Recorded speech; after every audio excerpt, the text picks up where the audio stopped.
तो hello everyone, आज की वीडियो में हम देखेंगे ज्योग्राफी का chapter 7 human environment, settlement, transport and communication. तो पार्ट 1 में हमने देखा था कि सेटलमेंट कितने प्रकार के होते हैं। सेटलमेंट 2 प्रकार के होते हैं, परमानेंट और टेम्पररी। परमानेंट वो होते हैं जहाँ पर इंसान अपनी फसल करना शुरू कर देता है, वहीं पर रहना परमानेंटली शुरू कर देता है। और टेम्पररी वो होता है जहाँ पर घने जंगलों में और रेगिस्तानों में थोड़े समय के लिए यूज़ करता है, उसको हम टेम्परेरी कहते हैं। फिर हमने देखा था कि ट्रांसपोर्टेशन में 4 मेजर ट्रांसपोर्टेशन होता है। एक होता है रोडवेज, एक रेलवेज, एक वाटरवेज एंड एक एयरवेज। तो हमने कल क्या पढ़ लिया था, रेलवेज के बारे में, रोडवेज के बारे में, और आज हम पढ़ेंगे वाटरवेज के बारे में। तो यहाँ से हमारा फिर पार्ट 2 शुरू होता है। You have already learned that since early days waterways were used for transportation। तो जैसे कि हमने पहले ही पढ़ चुके हैं कि पहले के दिनों में वाटरवेज का इस्तेमाल किया जाता था। वाटरवे ज़्यादा cheapest for carrying heavy and bulk goods over long distances. तो जो वाटरवेज होती हैं, जो पानी के रास्ते होते हैं, वो सबसे ज़्यादा चीप है और सस्ते, और सबसे बहुत सामान कैरी लेके बहुत दूर तक जा सकते हैं। They are mainly of 2 types, inland waterways and sea routes. ये 2 तरीके के होते हैं, एक तो इनलैंड वाटरवेज मतलब इधर ही, और सी रूट मतलब समुद्र के रास्ते वाले वाटरवेज।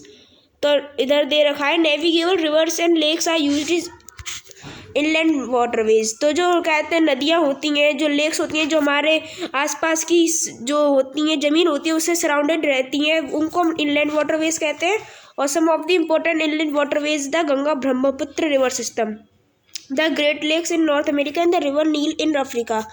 तो जो बहुत ज़्यादा इंपॉर्टेंट जो इनलैंड वाटरवेज हैं वो है गंगा ब्रह्मपुत्र रिवर सिस्टम और great lakes in North America and the River Nile in Africa. Sea routes and oceanic routes are mostly used for transporting merchandise and goods from one country to another. अब हम sea routes की बात करते हैं, जो समुद्री रास्ते और इनको यूज़ करते हैं। जैसे कि किसी हम ज़मीन से मतलब इंडिया से हम अगर अफ्रीका भी आ रहे हैं तो हम उसी रूट्स का इस्तेमाल करेंगे हम अपने सामान को पहुंचाने के लिए। ये हमें एक देश से दूसरे देश तक जाने के लिए सपोर्ट करते हैं। These routes are connected with the ports. ये जो होते हैं ये पोर्ट से कनेक्ट रहते हैं। जैसे कि चेन्नई में हमारा एक पोर्ट होगा तो अफ्रीका में हमारा एक पोर्ट, ऐसा उनका कोई पोर्ट है तो वो कनेक्टेड रहते हैं। Some of the important ports of the world are Singapore and Mumbai in Asia. जो बहुत ज़्यादा इंपॉर्टेंट पोर्ट है क्या दुनिया के, वो है सिंगापुर और मुंबई, जो हमारे इंडिया में ही है, एशिया के। New York, Los Angeles and in North America.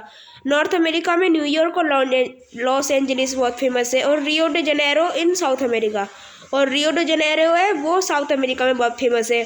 दरबन and Cape Town in Africa. Durban और कैप टाउन अफ्रीका में फेमस है, और सिडनी ऑस्ट्रेलिया में फेमस है। लंदन एंड रॉटरडैम यूरोप में फेमस है। Can you name some ports of the world. तो ये आपको बताना है कि कोई फेमस पोर्ट पूरी दुनिया के बताने हैं। एयरवेज तो हम सब जानते ही हैं, हवा के रास्ते से जो रास्ता होता है उसको हम एयरवेज कहते हैं।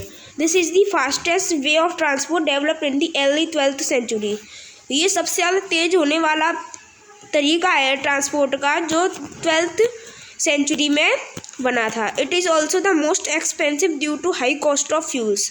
तो इसलिए बहुत महंगा भी है क्योंकि इसमें फ्यूल बहुत ज़्यादा पड़ता है। अगर हम 1 किलोमीटर भी चलेंगे तो उसमें बहुत फ्यूल खर्च होगा। Air traffic is adversely affected by wet weather like fog and storm. तो एयर ट्रैफिक कभी कभी बंद भी हो जाता है जिस खराब मौसम की वजह से, जैसे कि कोहरा हो गया और तूफान आ गया तो वो बंद भी हो जाता है। It is the only mode of transport to reach the most remote and distant area, specially where are no roads and railways. ये उन रास्तों के लिए बहुत अच्छा है जहाँ पर कोई रेलवेज भी नहीं है, ना कोई रोडवे है, वो हम सीधे मुड़ के चले जाते हैं। Helicopter extremely useful in most inaccessible area and in time of calamities for rescuing people and distributing food, water, clothes and medicine। तो जैसे ही कहीं पे बाढ़ आ गई और लोग अपनी छत पे चढ़े हुए हैं और मदद मांग रहे हैं, तो वहाँ पर कोई एरोप्लेन थोड़ी ना जाएगा, वहाँ पे हमारा एक हेलीकॉप्टर जाएगा, उनको खाना देगा, पानी देगा और फिर वापस आ जाएगा, और वो वहीं पे छत पे बैठे बैठे खाते रहेंगे। Some of the important airports are Delhi, Mumbai, New York, London, Paris, Frankfurt and Cairo. ये कोई इम्पोर्टेंट एयरपोर्ट है जैसे दिल्ली का, ये सब अंतर्राष्ट्रीय एयरपोर्ट है। मुंबई, न्यूयॉर्क, लंदन जो बड़े बड़े एयरपोर्ट है, बहुत बड़े बड़े, इनमें बहुत बड़े बड़े। कम्युनिकेशन, अब आया संपर्क। Communication is the process of conveying messages to other. Communication तो हम सब थोड़ा तो जानते ही होंगे कि कम्युनिकेशन से, तो कम्युनिकेशन तो हम थोड़ा सा जानते ही हैं, जैसे कि दूसरों को हम मैसेज भेजते हैं तो कम्युनिकेशन से हम मदद से भेजते हैं। With the development of technology humans have devised new and fast modes of communication. तो जैसे जैसे फिर मनुष्य का विकास हुआ, उसने नए नए व्हाट्सएप मैसेंजर बनाए और फिर फटाक से मैसेज भेज दिए। पहले तो चिट्ठी लिखती थी और उससे भी पहले तो कबूतरों में बांध के भेजते थे। The figure 7.10 explain the evolution of the communication system. तो चलो यहाँ पर देखते हैं। पहले ऐसे कहते, फिर कबूतर में बांधना शुरू हो गया, फिर चिट्ठी शुरू हुई, फिर अखबार शुरू हुए, और टीवी मोबाइल सब शुरू हो गया। फिर अब तो सैटेलाइट से भेज देते, मतलब मोबाइल से इधर से उधर। The advancement in the field of communication has brought about an information revolution in the world.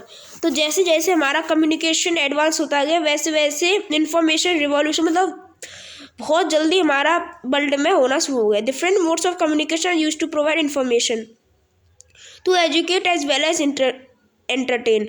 तो बहुत तरीके के कम्युनिकेशन होते हैं, ऐसे कि जो हमें क्या है खबर पहुंचाते हैं, कोई हमें पढ़ाते भी हैं, और जो मैं आपको समझा रहा हूँ ये भी एक कम्युनिकेशन ही है। और एज वेल एज एंटरटेन, मतलब कार्टून आ रहा है, ये भी एक वो है कम्युनिकेशन है जो सैटेलाइट के द्वारा होते हैं। Through newspaper, radio and television we can communicate with a large number of people. फिर क्या है, एक बारी में सबों को भेजना है तो अखबार पर लिख दिया, सबों को बांटा है, तो ये फिर ये सब मास मीडिया हुई। They are therefore called mass media। तो इसे mass media. The satellites have made a communication even faster। तो सैटेलाइट की मैंने बता दिया, सैटेलाइट कोई खबर हुई, सैटेलाइट से सीधा हमारे मोबाइल पे आ गई। तो ये फिर सैटेलाइट से। Satellite have help in all exploration, survey of forest, underground water, mineral wealth, weather forecast and disaster warning.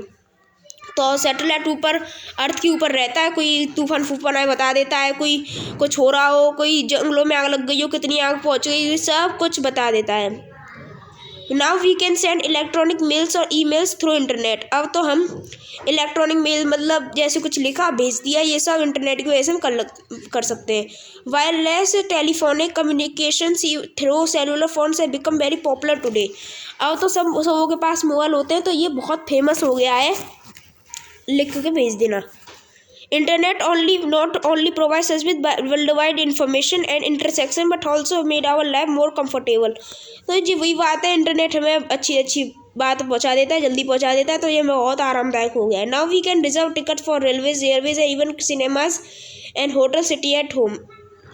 तो अब क्या है, अब पहले तो रेलवे की टिकट करनी है, वहाँ पे रेलवे स्टेशन खड़े रहो, आधे घंटा खड़े रहो, 1 घंटा खड़े रहो, तो मोबाइल से सारी टिकट और इस सिनेमा की टिकट सब हो जाती है। With this kind of interconnectivity of people, services and institutions across the world, we are large global society। अब तो दुनिया के हर कोने से हर कोने तक इंसान का कनेक्टिविटी है। जैसे कि ये देखिए यहाँ पे सब कनेक्टिविटी सब है। ठीक है, तो यहीं पे हम अपनी वीडियो एंड करते हैं। Thank you so much for watching.